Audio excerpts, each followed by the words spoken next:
What's up, mi amigos? I'm here early to work doing a project here in San Francisco on a beautiful Wednesday night.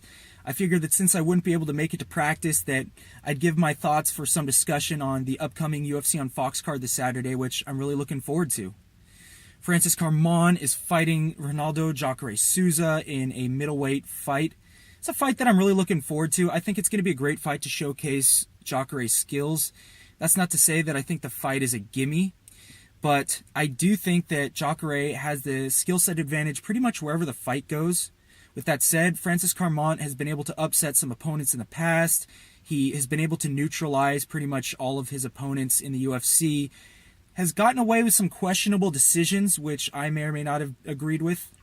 But he is pretty much the buffer of the division. That being said, Jacare is a world-class jiu-jitsu player. This is not just an above-average jiu-jitsu player. He can implement his ground game very well in fights. He's a former jiu-jitsu world champion. He's an Abu Dhabi champion. And his stand-up has come a long way. He can knock guys out. He can take guys down. He's got a good background in judo. He's shown that he could wrestle. I think he's going to be able to set up some takedowns in this fight if he wants. And furthermore, get a submission victory. Francis Carmon, I feel that his best route to victory would be to perhaps prevent takedowns, keep the fight at bay with some leg kicks, some combinations.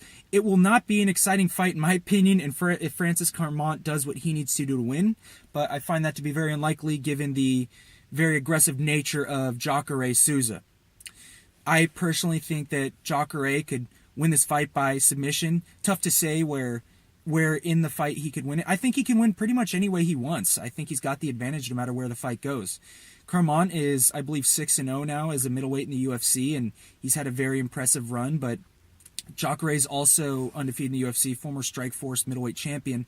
I think Jacare is going to put his reign to an end and once and for all cement himself as a top-tier contender for the middleweight title. And then in the next fight, the main event, one which I'm also very much so looking forward to, you have Lyoto Machida versus Gegard Mousasi. This is a fight with a lot of interesting dynamics. This is Machida's second fight now at 185 pounds. I think the weight class is much better suited for him than light heavyweight. Light heavyweight, which has a 205-pound weight limit, Machida would regularly come in at 200, 202. Not that big of a fighter, but cutting down to 185, I think he's a better fit there. Uses strength to an advantage more. Mousasi hasn't fought at middleweight for years. He started his career there at 185. Then he eventually moved up to 205 for the last few years. And it's going to be interesting to see how he looks at 185, how hard he has to diet to make weight. Hopefully it doesn't compromise his cardio. I personally don't feel it will. He hasn't really cut much weight to get to 205. He's someone who's never really needed to diet. So hopefully it's not too much of an obstacle for him. But as far as the fight goes, this is a tough one to pick. I've been going back and forth. Both guys are very, very good on the feet. Machida comes from a traditional martial arts background. He's been able to implement his karate while maintaining upright position in the fights very well throughout his UFC tenure. He has a background also as sumo wrestling. He's very well-rounded. He's got a black belt in jiu-jitsu, and He can wrestle, he can strike, he can submit. He's done it all in the UFC, and doing it against Gegard Mousasi is easier said than done, though.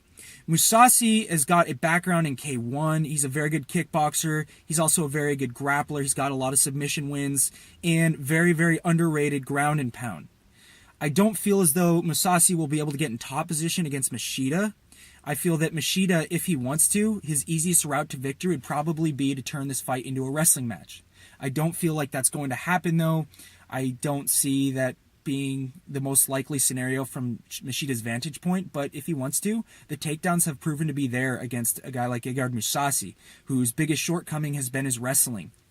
With that said, if you end up in bottom position against Mousasi, you better get your guard up. This guy has not allowed many fighters to survive from bottom position against him. He has brutal elbows, very good submission offense, and Machida, though, has got some of the best takedown defense in the UFC light heavyweight history, and actually looked fantastic in his last fight against Mark Munoz, a fight in which he ended it quickly with a head kick. I think that surviving 25 minutes against Gegard Mousasi will prove to be too tall of an order against for Lyoto Machida. Lyoto Machida definitely has a lot of ways he can win. But a guy as dangerous as Musashi, be it standing or surviving an onslaught of elbows from the ground, I think is going to be just too tall of an order. I think that Musashi is probably going to get a knockout, probably with his hands within the 25-minute duration. If it goes to decision, I think that Machida probably takes it. He's a very, very tough guy to outpoint. He's been decisioned in the past, but they've been very controversial decisions. I think that both men have very... This fight can end in any scenario, save for maybe a top position-oriented wrestling fest from Musashi. It can end any way, and I would really not be surprised. It's a very tough fight to pick. I feel that the winner of this is going to be... the winner of this is probably going to fight the winner of Carmont and Jacare to see who's the number one contender for the winner of Vitor Belfort versus Chris Weidman. Very exciting times for the middleweight division in the UFC. Anderson Silva just lost twice to Chris Weidman, so there's a lot of things going on. But it's a fight that I'm very much so looking forward to, and you know, if there's any dissension, I'd love to start a discussion with you guys. Who do you think's going to win? Why?